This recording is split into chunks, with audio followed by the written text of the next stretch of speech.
스스로가 깨달아서 알든지 모르든지 우리는 분명히 이 세상을 사는 모든 시간이 사실 은혜로 사는 사람들입니다. 은혜가 아니면 항상 얘기하는 거지만 단 하루도 아니 한 시간도 살 수 없는 것이 인간입니다. 특별히 죄인이 구원받아 하나님의 백성으로 산다는 것은 그래서 오늘 죽어도 내 생명이 끝난다 해도 천국에서 묻을 수 있다는 이 확신을 가지고 살아간다는 것은 하나님께서 우리에게 베풀어 주신 최고의 축복이며 최고의 은혜가 아닐까 생각합니다. 그런데 지난주에도 얘기했지만 우리가 이 은혜를 알고 이제는 정말 은혜에 합당한 삶을 살겠다. 예수 믿는 자로 한번 살아보겠다. 주님의 뜻을 이루며 살아보겠다. 주님의 마음에 합한 삶을 살아보겠다. 이렇게 결단하고 한번 살아보려고 작정을 하게 되면 이상하게 하나님의 뜻대로 살지 못하게 하는 요소들이 참 많이 있어요. 그래서 외적으로도 공격이 들어오고 내부적으로도 분란이 일어나고 혼란이 일어나고 이렇게 하는 모습들을 봅니다. 느헤미야가 성벽을 재건할 때 닥쳐왔던 외부적인 어려움은 산발락과 도비야와 게셈 등 이 사람들이 연합해서 성벽 공사를 못하게 하고 느헤미야를 계속 모함해서 백성들을 분리시키는 것이었습니다. 물론 여기에 대해서 느헤미야는 꼼짝도 하지 아니하고 말 한마디 하지 아니하고 기도하면서 주님이 원하시는 하나님의 일을 계속 감당해 나가는 모습을 볼 수가 있습니다. 그런데 내부적으로도 어려움이 사실 있었어요. 그 내부적인 어려움은 백성들이 막 밤낮으로 일을 하니까 지쳐 쓰러지는 것이었고 극더위를 감당 못하는 것이었고 그리고 더 나아가서는 부자들과 가난한 사람들 사이에서 이미 일어났던 일이지만 정말 먹고 살 것이 없어서 이렇게 재산을 담보로 자식을 담보로 먹을 것을 챙겨왔는데 먹을 것을 구해왔는데 결국에는 이 부자들이 고리대금을 해서 2부, 3부, 4부 막 그렇게 해서 가난한 사람들을 착취를 했던 것입니다. 이게 뭐 딴 데서 일어난 것이 아니라 우리 식으로 얘기하면 가족 안에서 일어난 일이고 친지 안에 일어난 일이고 동족 안에 일어난 일이거든요. 예수 안 믿는 사람들 사이에서 일어난 일이 아니라 교회 안에서 같이 예수 믿는 사람들 사이에서 일어난 일입니다. 그래서 이 얘기를 들은 이 느헤미야가 그렇게 율법에서 그 많은 이자 받는 일을 하고 이렇게 하니까 정말 가슴이 아프고 화가 나고 그렇게 해서 부자들 불러가지고 당장 이자 받는 일 그만해라. 그리고 이자 받은 것까지 다 돌려주라. 그래서 이 느헤미야가 이 말을 하고 나도 오늘부터 여러분들의 어려움에 동참하겠다. 그 심정을 가지고 12년 동안이나 이 바사 제국의 월급을 받지 아니하고 백성들의 어려움에 동참하는 모습을 볼 수가 있습니다. 그렇게 해서 백성들의 어려움에 동참하자 부자들은 회개를 하게 되고 그리고 이자들을 다 돌려주게 되고 이렇게 해서 이스라엘 공동체가 하나로 묶임하는 그런 모습을 볼 수가 있습니다. 수원중앙침례교회 김장환 목사님, 극동방송 사장님이시죠. 아들이 김노생 목사님인데 그분이 쓴 책 중에 삶으로 가르치는 것만 남는다 이런 책이 있어요. 삶으로 가르치는 것만 남는다. 그래서 자기가 대안학교를 하면서 학생들에게 어떤 식으로 관계했는가, 자기와 부인이 사모님이 어떻게 인격적으로 관계하고 정말 삶을 통해서 본을 보여주고 섬기고 이런 삶. 그리고 자녀 교육은 어떻게 했는가? 자녀 교육도 마찬가지 말로 하지 않냐고 삶을 통해서 일일이 솔선수범하는 그런 삶을 살았던 것을 그 책에 많이 기록해 놓은 것을 볼 수가 있습니다. 그럴 때에 사람들이 감동을 받고 변화가 일어나는 것이죠. 예수님께서는 열매로 그 나무를 안다. 그런 말을 했어요. 그 열매로 안다는 것은 그 나무가 어떤 과정을 거쳤는지 열매를 통해서 아는데 열매를 보면 그 삶을 안다는 얘기가 될 수 있잖아요. 이런 측면에서 내가 살아가면서 남들에게 어떻게 비치느냐, 내가 어떻게 남들에게 교훈을 주고 내가 어떤 삶을 통해서 본을 보여주느냐, 이것은 대단히 중요한 문제다라고 볼 수가 있습니다. 누가복음에 보면 예수님께서는 선한 사마리아 사람 비유를 들었습니다. 누가 진짜 이웃이냐 이 얘기를 하면서 제사장이 감동 만난 사람을 만났을 때 그냥 지나갔다. 레위인도 그냥 지나갔다. 그런데 천대받고 학대받고 사람 취급받지 못하는 선한 사마리아 사람은 그 사람이 소리치는 소리를 듣고 그곳에 가서 그 사람의 상처를 어루만져주고 싸매주고 포도주 부어주고 그 다음에 병원 들다 주고 그리고 병원비 다 대주고 이런 일을 했다. 누가 이웃이냐? 삶으로 증거하는 것, 우리의 삶을 통해서 보여주는 것 그 이상이 없다는 사실을 얘기하면서 누가 이웃이냐? 선한 사마리아 사람입니다. 그럼 너 어떻게 할래? 너도 가서 이와 같이 하라고 주님께서 말씀하시는 것을 볼 수가 있습니다. 요한일서 3장에서는 우리가 말과 혀로만 사랑하지 말고 행함과 진실함으로 사랑하자. 그런 말씀이 있습니다. 말로만 하는 교육이나 훈육은 언제나 한계가 있어요. 느헤미야는 본을 보였다는 것입니다. 이 시대는 교회에서나 가정에서나 삶으로 솔선수범하는 그런 선생님이 사실 필요하고요. 그런 부모님이 필요합니다. 주님의 사랑과 은혜를 우리가 안다면은, 주님의 그 사랑과 은혜를 우리가 받았다면은 1만 달란트의 빚을 탕감받은 그 놀라운 사랑과 용서를 우리가 경험했다면은 이제 우리는 어떻게 살아야 될 것인가? 나에게 없는 것을 줄 수 있는 사람은 아무도 없습니다. 마음이 있어야지 마음이라도 주는 것이고, 돈이 있어야지 돈을 주는 것이고, 밥이 있어야지 밥을 주는 것이지, 아무리 마음이 있어도 없는 건 줄 수 없고, 아무리 많아도 마음이 없으면 못 주는 거예요. 그런 측면에서 우리가 정말 중요한 것은 있는 것을 나누어 주되, 하나님께로부터 받은 이 사랑을 어떤 형태로든지 우리가 나누어 줘야 되는데, 머릿속에만 가둬놓지 말고 우리가 실천할 수 있어야 된다는 것이죠. 주님은 바로 이와 같이 우리에게 요구합니다. 너도 가서 이와 같이 하라고 말씀을 하고 있어요. 이 느헤미야 7장을 보게 되면은 성벽이 다 완공된 후에 도시의 재건을 위해서 힘쓰는 모습을 볼 수가 있어요. 자, 성벽이 완공되고 나면은 성벽이 딱 갖춰지면 성벽 안에 사람이 살아야 됩니까? 성벽 밖에 사람이 살아야 됩니까? 성벽을 만드는 것은 성벽 안에 살면서 원수들이 쳐들어오지 뭐 하든지 간에 이걸 막기 위해서 그렇게 하는 것이지, 성벽을 만들어 놓고 그 안에 아무도 살지 않는다면 가치가 없는 거예요. 그런데 문제가 뭐냐 하면은 성벽이 다 완공되고 난 뒤에 4절에 보면 이제 그 도시는 크고 강대하나 그 안에 백성은 적고 집들은 건축되지 아니하였더라, 이런 말씀을 하고 있는 모습을 볼 수가 있어요. 무슨 말입니까? 성벽은 완공되었는데 성 안에 집들이 없어요. 이 안에 사는 사람들이 없다는 얘기입니다. 성벽이 완성됐으면 성벽 안에는 대표적으로 뭐가 있겠습니까? 성전이 있겠죠. 성전이 있는데 이미 성전은 지어진 성전이고, 그럼에도 불구하고 예루살렘 성 안에는, 이 안쪽에는 도시가 형성되지 않아서 사람들이 많이 살고 있지 않았다는 얘기입니다. 살고 있지 않았다는 것은 결국 살만한 환경이나 형편이 안 되었다는 얘기가 될 수 있는 거예요. 오히려 밖에 저쪽 성벽 안에서 떨어지고 그것에서 농사를 짓고 살기가 좋았다는 얘기도 될 수가 있습니다. 그럼에도 불구하고 성벽 안에는 노래하는 자들과 레위인들이 여기서 체계를 잡고 있습니다. 그런데 유대인들은 성벽은 지어놨지만 성 안에 사람이 없고 외부의 공격을 항상 그걸 노리고 있고, 그러면은 안에 사람이 없으면, 막을 사람이 없으면 쳐들어오게 되면은 무너질 수밖에, 또 무너질 수밖에 없는 거예요.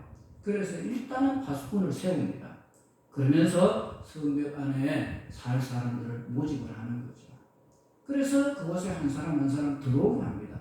들어오는 사람들에게 특혜를 주기도 해요. 백성이 도시 밖에 거주한다면 성벽은 아무 의미가 없습니다. 그래서 느헤미야는 이미 오래전에 60년 전에 기한했던 1차 기한자들의 명단을 확인하고 그 사람들 중에 사람들을 이제 설득해서 큰 많은 사람을 도시 안으로 이주시켜 나가기 시작합니다. 이런 일들을 하면서 1차 기한자 명단이 이렇게 쭉 다시 나와요. 그리고 난 뒤에 8장에서는 성벽 공사가 이제 완전히 끝나고 그 은혜로운 분위기가 조금은 자연스럽게 이스라엘 민족 공동체 안에 영적 회복과 이 부흥회로 연결되는 모습을 볼 수가 있습니다. 영성 재건이에요. 1차 기한자들이 했던 것은 성전을 재건하는 것이고 2차 기한했던 사람들 느헤미야를 중심으로 해서 했던 것은 바로 뭐예요? 성벽 재건하는 거잖아요. 그리고 바로 이 3차적으로 이렇게 계속하는 일들이 뭐냐 하면은 영성을 재건하기 시작하는 것입니다. 그래서 영성 재건을 하는데 뭐예요? 말씀과 기도를 해야 되잖아요. 그래서 말씀 앞에 모여드는 것입니다. 그래서 이 영성 재건의 핵심이 하나님의 말씀인데 하나님의 마음과 뜻을 이해하기 위하여서 이제는 제사장 겸 박사 에스라를 불러서 그로 하여금 하나님의 말씀 선포하게 합니다. 지금 시대 같으면은 일일이 모든 사람들이 성경을 2개씩, 3개씩, 4개씩 들고 앉아서 이거 보고 싶으면 이거 보고 저거 보고 싶으면 저거 보지만 이때는 이게 하나님의 말씀 율법이라고 할지라도 두루마리에 이렇게 말려있는 이거 하나밖에 없는 거예요. 잘 보관되어 있어야 되는 거예요. 그런데 이것을 듣기 위해서 모여드는 것이죠. 그래서 1절에서 8절까지 오늘 우리가 읽었던 말씀은 에스라가 하나님의 말씀을 읽어주세요. 하나님의 말씀을 낭독해주세요. 이 얘기를 듣고 난 뒤에 어떻게 합니까? 특별히 이 강단을 제작을 하는 거죠. 특별히 강단을 제작을 해가지고 그 위에 서서 하나님의 말씀을 낭독을 합니다. 오늘처럼 이렇게 우리가 요란하게 막 미사여구를 동원해가지고 설교를 하는 것이 아니라 그냥 하나님의 말씀을 낭독만 하는 거예요. 그런데 그 하나님의 말씀인 율법을 낭독할 때에 그것을 듣는 백성들이 어떻게 반응합니까? 말씀을 읽기만 하는데 아멘, 아멘 하고 반응하는 모습이 오늘 본문에 나옵니다. 그리고 이렇게 아멘 아멘 하다가도 이제 이해되지 않는 말씀이 나오잖아요. 그럴 때는 에스라와 제사장과 레위인들이 그 말씀의 뜻과 의미를 백성들에게 일일이 풀어주는 거예요. 그리할 때에 이스라엘 공동체 안에는 엄청난 부흥의 증거들이 실제적으로 막 나타나기 시작합니다. 진짜 부흥이 일어나기 시작하는 거죠. 우리가 옛날에 보면은 주로 말씀 사경에 이런 것들도 했었는데 그 말씀 사경에 하기 이전에 우리가 시골이나 어느 교회 가든지 간에 1년에 한 번씩 이렇게 부흥회 할 때 나타나는 게 뭡니까? 나타나는 표가 뭐예요? 신령대 부흥회 이런 걸 붙여놨어요. 신령의 부흥이 일어나야 된다. 근데 신령대 부흥회 이렇게 해놓고 난 뒤에 말씀을 전하는 건 주로 또 기복적인 것을 전하고 나니까 한국교회가 굉장히 타락했던 것 이런 것도 우리가 부정할 수는 없습니다. 그런데 진짜 신령에 대해 부흥이 일어나기 시작한 것이죠. 그게 무엇입니까? 첫 번째로 9절에 보면 이런 말씀이 나타나요. 9절 한번 봅시다. 시작. 백성이 율법의 말씀을 듣고 다 우는지라 총독 느헤미야와 제사장 겸 박사 에스라와 백성을 가르치는 레위 사람들이 모든 백성에게 이르기를 오늘은 너희 하나님 여호와의 성일이니 슬퍼하지 말며 울지 말라. 자, 여기서 보면은 하나님의 말씀이 낭독되고 하나님의 말씀이 풀어질 때에 그들 안에는 백성의 율법의 말씀을 듣고 다 울었다 이렇게 얘기하고 있습니다. 이 왜 울었겠어요? 우리가 하나님의 말씀으로 살지 못했다는 것이죠. 우리가 하나님의 백성으로서 은혜 받은 자답게 살지 못했다는 거예요. 그래서 말씀을 들으며 회개하면서 그럼에도 불구하고 하나님께서 우리를 이렇게 회복시켜 주시고 이렇게 하는 데서 감사하며 은혜에 감사하며 감격하며 우는 것입니다. 우리 안에 하나님의 말씀을 들을 때에 감동이 있냐? 하나님의 말씀이 내 귀에 들려지고 그것이 귀에 들려진 말씀이 내 가슴을 치고 내 영혼을 쳐서 내 영혼에 울림이 있냐? 영혼에 울림이 있을 때에 사실 부흥이 시작되는 것입니다. 눈물이 나기도 하고 기쁘기도 하고 감사하기도 하고 막 이런 것들이 일어나거든요. 오늘 느헤미야서에서는 에스라가 강단에 서서 그냥 하나님의 말씀을 낭독을 해요. 그런데도 백성들은 울기 시작하는 것이죠. 그리고 두 번째로는 주님의 날에 그 뒤에 보면 에스라와 백성을 가르치는 레위 사람들이 모든 백성에게 오늘은 너희 하나님 여호와의 성일이니 슬퍼하지 말며 울지 말라. 그리고 난 뒤에 10절에서 12절까지 무슨 어떻게 기록되어 있는가 하면은 느헤미야가 또 그들에게 이르기를 너희는 가서 살찐 것을 먹고 단 것을 마시되 준비하지 못한 자에게는 나누어 주어라. 이날은 우리 성일이니 근심하지 말라. 여호와로 인하여 기뻐하는 것이 너희의 힘이라. 이렇게 말씀합니다. 그래서 우리 모두가 지금 사실은 절기가 7월 1일인데 초막절이 시작되는 절기거든요. 그때 우리가 오늘은 성일이 시작이다. 그러면 우리 같이 기뻐하고 즐거워 해야지 울지 마라. 울 때가 아니다 지금. 막 그렇게 하는 모습들을 볼 수가 있어요. 그러면서 이 느헤미야 지도자가 좀 맛있는 거 준비해가지고 그것을 같이 힘든 자나 어려운 자나 아픈 자나 고통하는 자나 아니면은 부자나 가난한 자나 모든 사람이 이날은 우리가 함께 즐거워하자. 함께 먹고 마시자. 그러면서 모든 백성이 곧 가서 먹고 마시며 나누어주고 크게 즐거워하니 이는 그들이 그 읽어 들려준 말을 밝히 알미라. 그 의미를 알았다니, 그 뜻을 알았다니. 하나님께서 우리와 함께 이렇게 함께 하셨구나. 이 사실을 알았다는 거죠. 주님의 날입니다. 이 주님의 날에 우리는 무엇을 해야 되느냐? 회개해야 돼요. 물론. 그렇지만 하나님을 만난 감격, 하나님을 만난 기쁨을 가지고 어떻게 해야 돼요? 주님의 날을 주님 앞에 영광 돌리며 거룩하게 지키고 예배하며 찬양하는 거예요. 이거 우리가 하자. 그러면서 그들은 진리를 이해하고 먹고 마시는 가운데 크게 기뻐했다. 오늘 우리가 함께 기뻐할 수 있는 귀한 날 되기를 바랍니다. 그리고 이렇게 되니까 하나님의 마음을 알고 하나님의 뜻을 아니까 하나님의 뜻을 더 많이 알고 싶고 하나님의 마음을 더 많이 알고 싶고 하나님의 말씀대로 살아보고 싶은 마음이 막 열정들이 막 생기는 거예요. 그런데 모르면 못 살잖아요. 알아야 살지. 그렇잖아요. 아무리 무슨 일을 하고 싶어도 내가 몰라요. 그러면 못하는 거예요. 아무리 내가 영어를 하고 싶고 아무리 내가 독일어를 하고 싶고 모르면 못하는 거죠. 그래서 배우는 거예요. 그래서 13절에 이런 말씀이 나타나요. 그 이튿날 뭇 백성의 족장들과 제사장들과 레위 사람들이 율법의 말씀을 밝히 알고자 하여 학사 에스라에게 모였다. 에스라는 공부하는 사람입니다. 연구하는 사람입니다. 학사입니다. 그러면서 또 대제사장입니다. 율법에 능통한 사람입니다. 그렇기 때문에 이 사람에게 이제 누구가 배워요? 족장들도 배우고 백성들도 배우고 제사장들도 배우고 레위 사람들도 배우고 다 배우는 거예요. 은혜 받은 하나님의 사람에게 정말 중요한 것 중에 하나가 이것인 것 같습니다. 하나님의 말씀을 더 알기를 원하고 하나님의 뜻을 더 알기를 원합니다. 그래서 성경을 공부하고 싶습니다. 말씀을 또 받은 은혜들을 나누고 싶습니다. 그래서 영적 식탁이 다 풍성해서 우리가 함께 이것을 먹고 마시며 즐거워하고 기뻐하고 싶습니다. 그래서 영혼이 더 윤택한 삶을, 건강한 삶을 살고 싶습니다.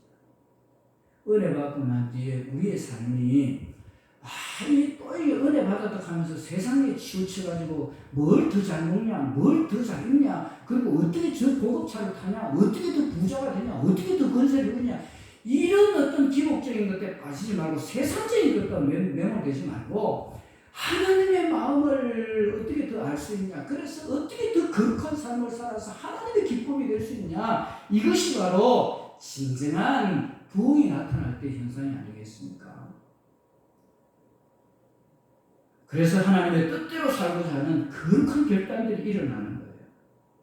이것이 참으로 하나님을 사랑하는 자의 모습이고, 이것이 진정한 어떤 영적 재건의 모습이고 부흥의 모습이 아니겠나, 그렇게 생각이 듭니다. 그래서 그들은 14절에서 17절까지의 내용은 이 하나님의 말씀대로 살려고 결단하고 행동하는 모습들 중에 볼 수가 있어요. 결단하는 모습입니다. 그 중에 하나가 뭐냐, 지금 우리가 있는 이 시기가 어느 시기냐, 초막절 시기라는 거죠. 그래서 우리가 그렇다면 지금 초막절 지키라는 거예요. 준비해서 지키자. 이것이 14절에 17절까지 내용인데 제가 잠깐 보겠습니다. 율법에 기록된 바를 먼저 여호와께서 모세를 통하여 명령하시기를 이스라엘 자손은 일곱째 달 절기에 초막에서 그할지니라 하였고, 또 일러서되 모든 성읍과 예루살렘에 공포하여 이르기를 너희는 산에 가서 감람나무 가지와 들감람나무 가지와 하석류나무 가지와 종려나무 가지와 기타 무성한 나무 가지를 가져다가 기록한 바를 따라 초막을 지어라 하라 한지라. 백성이 이에 나가서 순종하죠. 나뭇가지를 가져다가 혹은 지붕 위에, 혹은 뜰 안에, 혹은 하나님의 전뜰에, 혹은 수문 광장에, 혹은 에브라임 문 광장에 초막을 짓 때 사로잡혔다가 돌아온 회중이 다 초막을 짓고 그 안에서 그하니 눈의 아들 여호수아 때로부터 그날까지 이스라엘 자손은 이같이 행한 일이 없었으므로 이에 크게 기뻐했다. 내가 이 모습을 한번 가만히 생각해 봤어요. 그리고 대구시나 서울시 같은 데를 한번 생각해 봤어요. 여러분, 우리 민족 공동체가, 우리 국가 공동체가 전부 다 유일신 하나님을 믿는 나라라고 한번 생각해 봅시다. 그런데 서울 시내 초막절이 시작이 되었어요. 서울 시내 사람들이 집에 한 사람도 없고 전부 다 집에 나와 전부 텐트를 쳐요. 그래서 한강에 텐트를 치고, 그 다음에 야산에 텐트를 치고, 더 멀리 나가서는 농인 이쪽으로 헤어지면서 다 텐트를 치고, 밖에 나가서 이걸 일주일 동안을 그냥 살아요. 하나님 말씀대로 살아요. 대구 사람들이 이렇게 하고 있어요. 전부 앞산에 모이고 다 나가요. 정말로 장관이 아니겠나, 그런 생각이 듭니다. 그런데 또 한면에서는 지금 시대 같으면 그렇잖아요. 이 좋은 아파트 다 놔두고, 좋은 빌라 다 놔두고, 먹고 살기 좋은 다 놔두고, 그 어려운 길을 선택을 하는 거예요. 이게 참으로 쉬운 일이 아닙니다. 그때 당시에도 이 사람들이 초막절을 이렇게 거대하게 지킨 적이 여호수아 때부터 지금까지 없었다, 이렇게 했는데 이게 안 쉬웠다는 얘기예요. 하나님은 3대 절기를 지키라고 얘기했지만 이게 쉽지 않았다는 얘기입니다. 그런데 그들은 하나님의 말씀을 듣고 감동이 되고 은혜가 되고 하나님 말씀대로 살겠다는 이런 마음의 각오가 일어나자 그들은 그냥 자원해서 말씀에 순종하고 초막절을 지키는 거예요. 산에 가서 나뭇가지 꺾다가 지금처럼 텐트가 있어가지고 고급 텐트가 있어서 그렇겠어요. 그냥 대충 몸만 가리는 그 정도의 텐트 아니겠습니까? 그래서 그들은 거침없이 초막을 짓고 초막절 절기를 지키는 것입니다. 18절에 보면 에스라는 첫날부터 끝날까지 초막절 기간 동안 날마다 하나님의 율법책을 낭독하고 무리가 이래 동안 절기를 지키고 8째 날에 규례를 따라 성회를 열어놓으라. 초막절을 일주일 동안 지키죠. 그리고 마지막 하루 또 지키죠. 그러면 거기서 많은 사람들이 모여서 성회로 하나님 앞에 나아가는 거예요. 그들은 초막절 절기 첫날부터 마지막 날까지 한 주간 내내 날마다 에스라가 낭독하는 말씀을 들으며 절기를 지키고 8째 날에는 관례대로 그 더 엄숙한 집회를 열어서 진리의 말씀대로 살기로 결심을 합니다. 이어서 제 9장이 나오는데 9장에서 1절부터 3절까지 보면은 그달 서무 나은 날에 이스라엘 자손이 다 모여 금식하며 굵은 베옷을 입고 티끌을 물었으며 모든 이방 사람들과 절교하고 서서 자기의 죄와 백성들의 허물을 자복하고 이날에 낮 4분의 1은 그 제자리에 서서 그들의 하나님 여호와의 말씀을 낭독하고 낮 4분의 1은 죄를 자복하며 그들의 하나님 여호와께 경배했다. 여러분, 초막절이 끝나고 난 뒤에 이들은 이게 연장선으로 계속 이어지는 거예요. 이스라엘 백성들은 계속해서 굵은 베옷을 입어요. 모든 사람이 굵은 베옷을 입는다는 말이, 굵은 베옷을 입는다는 말은 무슨 말인지 알죠? 네, 회개의 표시예요. 이거는 막 회개할 때 입는 옷이에요. 굵은 베옷을 입고 티끌을 뒤집어 쓰고 최대한 낮은 자리에서 그냥 이 낮은 자리로 내려가서 있는 모습 그대로를 내어놓는 거죠. 그리고 자신과 조상들의 죄를 차백하며 금식하며 회개하며 성결하고 구별된 삶을 결단을 하는 것입니다. 맹세를 하는 것입니다. 그 중에 낮 4분의 1은 말씀을 낭독하는 것을 듣고 또 다른 4분의 1 동안에는 죄를 차백하며 하나님께 경배합니다. 제가 초등학교 다닐 때만 해도 이 부흥회를 하면은 기본적으로 뭐 4박 5일이나 5박 6일, 월요일부터 토요일까지 하고 그냥 그렇게 하고 나면은 주일날 또 주일. 그래서 일주일을 내내 어쩌면은 부흥회였어요. 이렇게 오랫동안 부흥회를 하면서 일어나는 현상들이 무엇입니까? 그냥 부흥회를 하게 되면은 그때는 거침이 없었잖아요. 회개하라고. 그러면은 속에 거 있는 거, 안에 있는 거, 밖에 있는 거 전부 다 끄집어내서 다 회개하고 울고 불고 막 그래서 성령이 떨어지고 성령이 막 임하고 막 찬송하고 그러면서 그때는 집회를 해도 한 3시간씩 했잖아요. 낮에도 3시간씩 하고 막 이렇게 하고 나면 저녁에 또 막 집에 가고 모여서 또 찬송하고 그렇게 했던 때가 생각이 납니다. 이게 바로 이스라엘 민족 공동체 안에서 일어나고 있는 현상이에요. 지금 바벨론 유수하고 나서 포로로 잡히고 온 사람들이 1차에서 3차 귀한 자들에게 나타났던 현상입니다. 9장 5절에서 6절에서는 하나님을 찬양하고 마음 다해 경배함으로 예배가 완전히 회복되는 것을 볼 수 있고, 이제 10장으로 넘어가게 되면 28절에 30절, 33절에 가게 되면 그들이 하나님 아버지 앞에서 단단히 이제는 말씀도 들었고 막 이렇게 해서 또 은혜도 받았고, 그러니까 이제 앞으로 우리가 어떻게 살아야 되겠습니까? 라는 것을 구체적으로 실천하는 모습이, 그것을 언약을 맺고 막 실천하려고 하는 맹세를 하고 그렇게 하는 모습을 볼 수가 있습니다. 성벽공단은 완공이 되었습니다. 이스라엘 공동체의 영성이 회복되는 거룩한 집회가 열렸습니다. 그리고 초막절도 지켰습니다. 사람들마다 마음속에 거룩한 불이, 성령의 불이 막 타올라서 심령 속에 심령 속에 부흥이 일어나기 시작합니다. 그래서 백성들은 거룩한 삶을 위해서 이제는 이방인들과 자신을 분리하기 시작합니다. 백성들의 마음은 하나님 아버지 앞에서 더 낮아지기 시작합니다. 그렇게 하면서 그들 가운데 기쁨과 감사가 있는 거예요. 그래서 이제 그들은 하나님의 뜻이라면 내가 무엇이든지 순종하겠다는 결단을 하고 하나님과 언약을 맺고 서명 날인하는 모습이 나타납니다.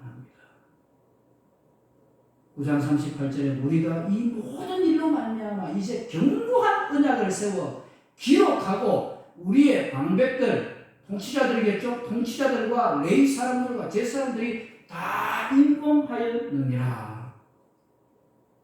하나님 아버지 앞에서 우리가 앞으로는 이렇게 살겠습니다 라고 언약을 맺고 맹세를 하고 결단을 하고 거기에다가 사인을 하고 도장을 찍고 그것을 인봉했다는 얘기입니다. 이렇게 언약을 맺고 그 언약에 서명한 사람들의 명단이 10장에 나오는 그 명단이에요. 느헤미야부터 시작해서 레위인들, 제사장들, 문지기들, 노래하는 자들, 그리고 회중 전체 순서로 서명을 합니다. 그들이 선회하고 맹세한 언약의 내용은 구체적으로 어떤 것들이냐, 무엇이었느냐, 우리가 이제는 구별된 백성으로 살겠다는 것입니다. 구별된 백성으로 살겠다. 거룩한 백성으로 살겠다는 거예요. 그리고 이제는 우리가 다른 것에 기웃거리지 아니하고 하나님의 율법의 말씀대로 순종하며 살겠습니다. 그 얘기거든요. 그것을 구체적으로 얘기하면은 우리는 더 이상 이교도들과 결혼하지 않겠습니다. 이방인들과 결혼하지 않겠다는 거. 그들과 하나 되지 않겠다는 거. 하나님의 말씀하신 대로 우리가 우리의 혈통과 우리의 민족성과 우리의 신앙을 지켜나가겠다는 거예요. 그리고 이것을 나타내는 어떤 증거로 안식일을 반드시 지키겠다. 그리고 안식년을 지키겠다. 그걸 결단하는 것입니다. 사람들이 코로나 이후에 안식일 지키고 주일을 지키고 이런 개념에 대해서 조금 희미해진 것이 사실인데 뭐 꼭 교회에 나와서 이렇게 예배를 드려야 되냐 이런 데 대한 어떤 상당히 의문을 제기하고 그렇게 말하는 사람들이 주로 있어요. 그런데 그렇게 말하는 사람들의 의도를 가만히 보게 되면 좀 편하게 예수 믿겠다는 그런 의도가 깔려있다는 것을 우리가 부정할 수가 없습니다. 우리가 하나님 아버지 앞에서 살아간다는 어떤 것들을 외적으로 보여줄 수 있는 방법이 뭐가 있겠습니까? 약속된 장소에서 약속된 시간에 하나님을 만나기 위해서 우리가 이동을 하고 몸을 움직이고 이렇게 하면서 이곳에서 함께 모여서 예배하는 행위 그 자체가 우리가 하나님 믿는 사람입니다라고 해서 보여주는 것이거든요. 증거하는 것이거든요. 그리고 아무리 막 돈이 아까워도 열애 하나는 구별할 줄 알고 이게 물질을 구분하는 거죠. 구별하는 거죠. 이런 걸 통해서 내가 하나님을 믿는 사람이라는 것을 증거하는 것입니다. 그런데 뭐 11조가 그렇게 중요하냐, 꼭 해야 되냐, 말아야 되냐, 이런 갈등하는데 그렇게 질문하는 그 의도를 우리가 생각해 본다면 정말 없어서, 가난해서, 먹고 살 것도 없어서 그런 사람들을 어떻게 하겠어요? 살 수 있는 것이 우선이 될 수도 있지만 그렇게 배려하고 교회에서 배려하고 관심 가지고 그렇게 하는 일들이 사실 해야 되죠. 그렇지만 상당 부분 우리가 이런 의문을 가지고 문제 제기를 하는 것을 보게 되면 하나님을 사랑하지 않은 증거, 다른 것이 아니라는 사실을 우리가 알 수가 있습니다. 그렇게 해서 안식년을 지키겠다. 그리고 그들이 뭐라고 얘기합니까? 천열매인 실조를 드리겠다는 거예요. 그리고 성전 제단에 필요한 목재와 물품을 계속적으로 공급하며 하나님의 집에 내가 신실하게 행하겠다는 것입니다.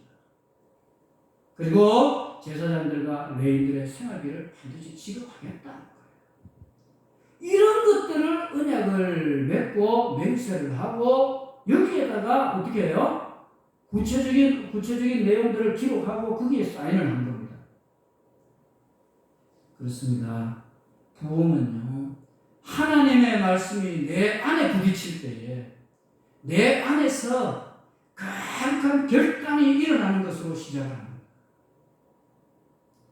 오늘 이 말씀이 내 귀에, 내 마음에 만약에 들린다. 하나님의 말씀이 내 귀에 들려지고 내 가슴을 친다. 이럴 때에 우리가 그런 결단을 하는 것으로서 부흥이 시작된다는 것입니다. 일주일 나가고 2주일 나가고 하루 나가고 이틀 나가고 그리고 또 막 1년, 2년, 3년을 교회 다니게 나오는데 아무런 변화가 없고 아무런 결단들이 일어나지 않는다. 사실 그것도 사실 문제죠. 그렇다면 저와 여러분 어떻게 해야 되겠습니까? 나를 사랑하시고 나를 원하신 하나님 아버지 앞에서 영적, 육적, 거룩한 삶을 우리가 은혜 받은 사람이라면 은혜를 아는 사람이라면 정말 주의 뜻대로 내가 이렇게 살겠습니다라고 결단해야 되지 않겠습니까? 하나님의 시간과 하나님의 것을 구별하겠다는 결단들이 일어나야 되는 것입니다. 내 삶의 우선순위가 내 야망과 내 욕심과 내 욕망이 아니라 하나님이요 하나님의 뜻이 이루어지는 것, 여기에 대해서 내 삶에 내 마음에 결단이 일어나야 돼요. 어려워도 힘들어도 외로워도 슬퍼도 아파도 고통스러워도 내가 하나님 중심의 삶을 살겠습니다. 하나님 말씀 붙들고 믿음으로 살겠습니다. 하나님 영광 드러내며 살겠습니다. 이렇게 결단한다는 것은 결국 뭘 의미하는 거예요? 내 삶의 주인이 내가 아니라 주님이라는 얘기입니다. 내 인생, 이 70년, 80년, 90년, 100년 사는 이 짧은 인생도 내 것이 아니라 주님이 주인이고, 내가 나에게 주어진 물질이나 시간도 내 것이 아니라 하나님의 것인 걸 고백하는 것입니다. 다시 말해서 하나님의 주권과 하나님의 왕권을 인정하기 때문에 하나님께 내 삶의 통치권을 내줄 수가 있는 것입니다. 이런 결단이 우리 안에서 일어날 수 있게 되길 바랍니다. 느헤미야를 통해서 이 민족들은, 또 에스라를 통해서 이 이스라엘 백성들은 결단이 일어났어요. 말씀을 들을 때 결단이 일어났습니다. 회개하게 되었습니다. 그리고 하나님의 왕권과 주권을 인정하고 하나님의 말씀대로 살겠다는 그런 각오와 결단들이 일어났고 맹세를 하는 모습들을 볼 수가 있습니다. 오늘 우리 안에 일어나는 이 결단들을 주님 앞에 올려드릴 수 있게 되길 바랍니다. 주님, 내가 주님을 위해 살겠습니다. 내가 주님의 뜻에 따라 살겠습니다. 내가 주님의 뜻에 순종하며 살겠습니다. 삶을 통해서, 결단을 통해서 하나님의 영광을 드러낼 수 있는 귀한 삶이 될 수 있게 되기를 주님의 이름으로 축원합니다. 찬양하겠습니다.